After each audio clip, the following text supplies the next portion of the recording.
peke yung binayad sa akin na 1,000 boss eh. Peke? Paano peke? Ito boss, peke yung binayad sa akin eh. Ano yung problema? Minanap ka ba? Opo boss eh. Kanina pa ako pabalik-balik dito boss. Yung naging pasero ko kasi kanina. Oh, ano nangyari? Doon ko binaba sa may, sa may baba. Oo. Tapos? Peke yung binayad sa akin na 1,000 boss eh. Peke? Paano peke? Ito boss, peke yung binayad sa akin eh. Patingin. Ganun naram, may ganyan din ng bahay din, no? Peke. Ayun nga boss peke yung binigay sa akin, peke na binigay sa akin. Yari ka.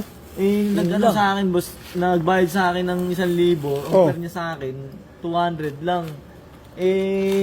Binigyan ko ng 750, sabi ko, wala akong barya, dahil 750 nga lang po yung pera ko.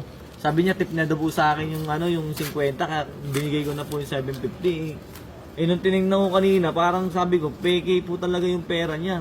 Hindi mo napansin? Hindi ko napansin boss Naku, Kaya boss.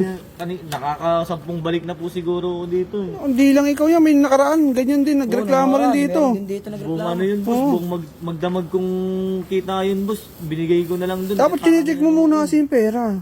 Para hindi ka na naluloko ng ganyan. Nakwentuhan ako ng nakwentuhan boss eh. Yun ang ka sa kwento. Kasi, ang galing mag-ano sa akin boss, tapos peke pala yung binigay na pera sa akin.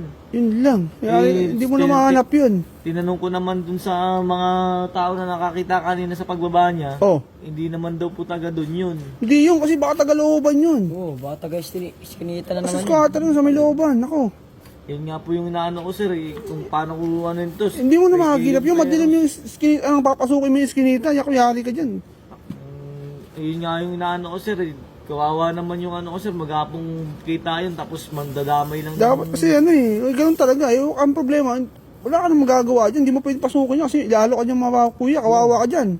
Gusto ko nga po sanang tanong doon sa loob kung kilala nila yung nandito naman po sa akin Yung pangalan. Problema, pangalan lang po nandito, wala yung apelyido. Yun lang.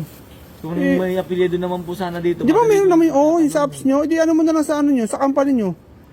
Paano mo na lang? Kaso boss, ano mo na lang, gabi na Di boss sayang naman po yung buong magdamag kong pagod tapos mapupunta lang sa wala. Wala na Kaya talaga ko na nga yun. siya, boss, na talagang minumura ko na nga boss Huwag mo murahin, baka lalong magalit yun. Mo subukan pakiusapan. May mas malapit ba na dito boss na barangay? Barangay? Boss para magpapasama Yung malayo. boss Medyo malayo barangay dito. Pero okay lang naman boss yung nasasakop lang ng barangay na to para pupuntahan ko na lang dun boss. Para Medyo malayo yung barangay dito.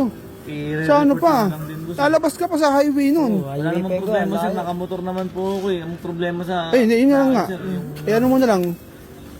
Wala ka rin naman choice talaga Yun na lang gagawin mo talaga dyan. Tama. Ano mo na lang. Ano mo. Tawag nito.